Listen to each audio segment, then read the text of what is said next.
Yo, what is going on, guys? Freak Trades here, bringing you another new weekly stock watch list. Before we get started, though, don't forget to leave a like, comment, and subscribe to the YouTube channel. We'd really appreciate it. And without much more being said, let's go ahead and dive into the watch list. So, first things first is we got to cover earnings, guys, and what stocks are going on. So, obviously, if you look on the screen right now, we have a lot of crazy stocks reporting this week. This is tech earnings week, first quarter of the year for 2025. So, first few stocks for the week to start it off will be BA. Not so much a tech stock, but obviously a really important company reporting this week. That'll be on Tuesday before market open. That's one to keep an eye out for. Other companies that I'm keeping a close eye for maybe some sort of post-earnings play could be Logitech on Tuesday as well. After close, you have Tesla, Meta, Microsoft obviously being the biggest ones on Wednesday. Those are some of the ones I'll be keeping an eye out for on that day as well.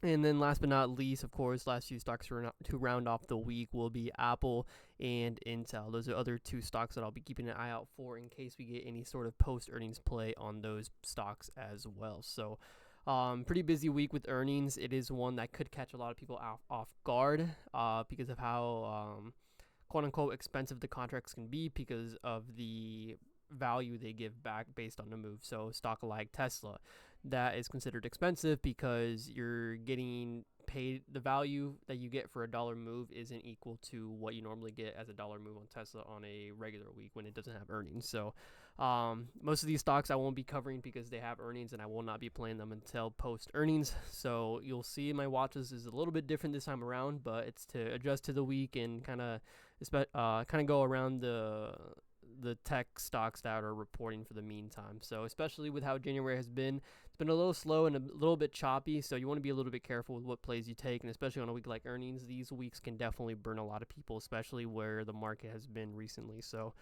we can go ahead and dive into the watch list now, since I know you guys are dying for this at the moment. But first things first is, I got to cover ES and NQ. So as far as ES goes, it is really simple. If I go on the 4 hour here, you can see that I'm currently looking at the double top that we have created at 61.63, which is the all-time high. That's all I have for my notes for ES, is obviously looking up to the upside. And then as far as the 30-minute time frame, I actually have a uptrend here to chart for you guys as well, or for you guys to chart as well.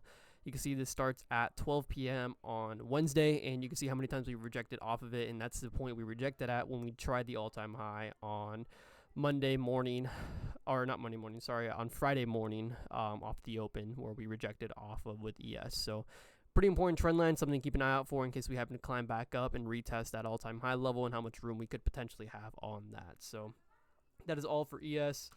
Next up is NQ. If I go to NQ on the 4 hour here, you can see what I will be talking about. All-time high isn't until 22,450, so we're still relatively far away on that 500 points, but I am keeping an eye out for the upside, which is at 22,100. First things first, though, is I want to see us claim 22,000 with a solid close above that, and then obviously 22,100 would be the next area that I want to keep an eye out for with that. So those are the two levels I'm looking at for NQ. No trend lines, no nothing else that I see on that can match ES. So relatively simple setup that I'm looking at for NQ for the beginning of the week.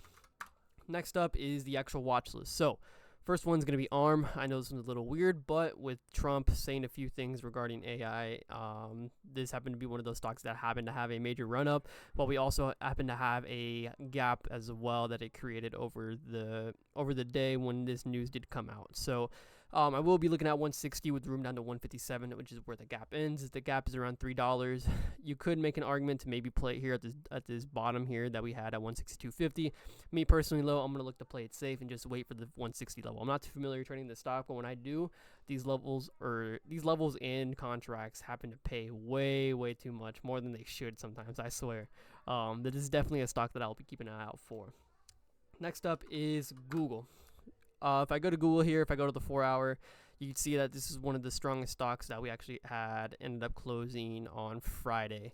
You can see that we barely closed above 200, and we're barely hovering around that level right now, but Google is something to keep an eye out for. First level that I'll be keeping an eye out for on Google will be the 201 area, and then after that will be the 202.29 area for the all-time high breakout for that. Not too much going on with this. It's just really the market divergence that this stock has had compared to where the market's at, with where ES is currently sitting, where NQ is currently sitting. Google happened to make a great comeback and at a spot where this could be catchable yet again, like we did last Tuesday. If you guys were able to catch that on the watch list, I believe that was around 50% off the open. If you guys ended up taking that trade idea that I'd given you guys last week, pretty crazy. I think I caught it for around 25%, made $3,000 on it that day. So pretty sick move. This is not one you want to miss out either. So we have Google, and then last but not least is Shopify. Shopify, if you go in the 4 hour here, which is the perfect time frame because that's what I've been using for all of these, you can see that we have a trend line that we have been respecting. We have rejected off of it twice now.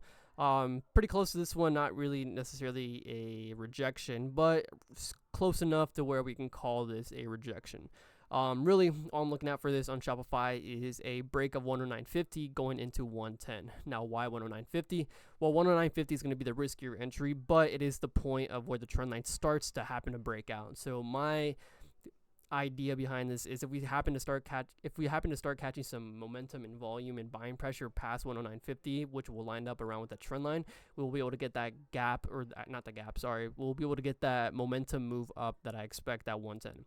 Now, obviously, you can play this at 110 and be a lot safer, but I'm looking to take the extra risk at 109.50 and happen to see if we get any momentum or buying pressure at that point going into 110. So 110, easier entry for you guys for that one. Really, all I'm looking for this is a 50 cent to $1 move on that. That's all you need on Shopify for this to pay around 20 to 40% at times, maybe even 50 depending on the IV and volatility behind Shopify. So, but that is about it for the watch list, guys. Hope you guys enjoyed the video. With that much more being said, don't forget to leave a like, comment, and subscribe to the YouTube channel. We'd really appreciate it. And with that much more being said, hope you guys have a good week and safe one. Peace out.